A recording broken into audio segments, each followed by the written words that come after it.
কি কয় কাছে আমি উপরে তুলে দিছি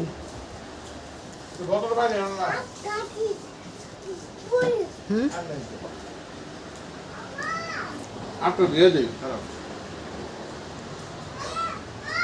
ডাক্তার কি দিলাম না না করে বলে না কি করে বসে কি করে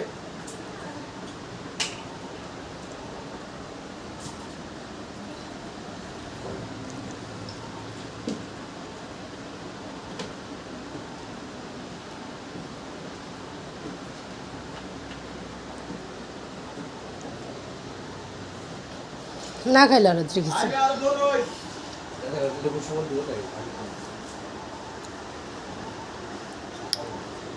আরশ এখানে আসো বৃষ্টির দিনে বিকেলবেলা অনেক সুন্দর একটা মুহূর্ত সবার সাথে শেয়ার করলাম প্রকৃতি দেখালাম এবং প্রকৃতির সৌন্দর্য দেখালাম।